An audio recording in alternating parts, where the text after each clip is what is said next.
really good way to make sure you're taking care of your spine and your back, especially if you wake up with pains in your neck, is just literally breathe through the pain and oxygenate the parts of your body that you feel the most stressed.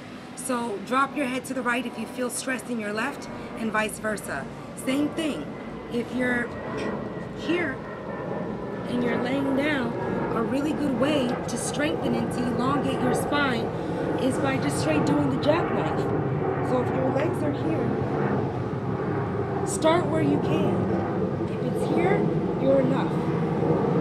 Just start where you can and slowly strengthen your legs to see how tight you are in your hamstrings, but also to see how far you can go. So you want to lift up and lower. 1, 2. When you have enough strength, you don't have to think.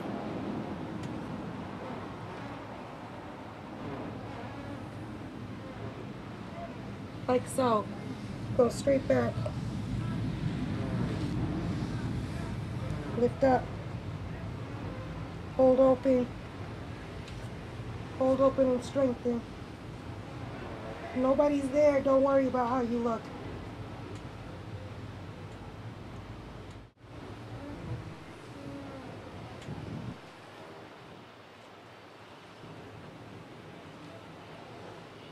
Slowly roll down out of it.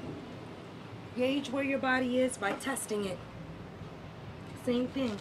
When you're in a seated position, you want to lift your arms and just straight fall forward.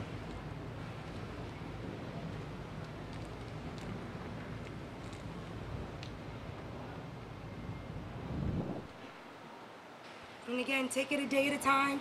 A little goes a long way. Instead of having crazy goals, have small set goals and get there slowly and surely by doing a little a day. Muscle groups, but again, if you're here, really good to do squats. Make sure that you keep your stomach lifted in. Make sure that you keep focus on your core. Make sure that if you do deadlifts where you're just straight doing stuff to build your back, your glutes, your hamstrings, make sure that you drop the bar and stretch after.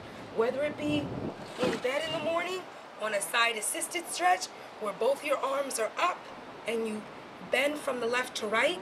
The same thing, elongating your obliques where you're bending from left to right and you're hinging your body, but you're making sure that your connective muscles are not being stressed. So exercise number 2, when you wake up in the morning and you're sitting on the edge of your bed, this is what most of our beds, the height of it, the distance between your feet and the floor. So to strengthen and to stretch a little bit in the morning, what you want to do is think of, so you're sitting on the edge of your bed, right?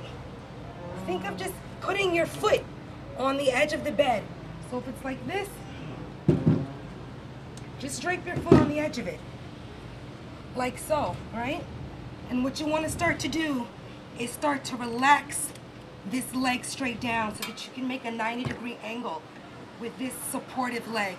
And what this does is this frees this leg up so that you can actually stretch your psoas muscles, which are targeted in camel pose and a whole bunch of other poses. But it also allows you to see how tight you are. So the more limber you get, the more flexible you get, the more you work on your hips and your hamstrings, the more you'll be able to use the bed to assist yourself doing stretches.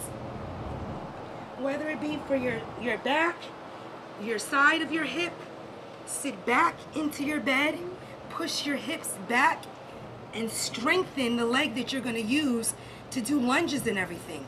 So you do all this working out, but if you're not stretching in between your muscle groups and in between your exercises, you're going to compound everything and not look long. So for somebody like myself, who literally is 4'11" or 5 foot, you want to keep elongating and keep a distance, because again, we tend to shorten up. And I'll show you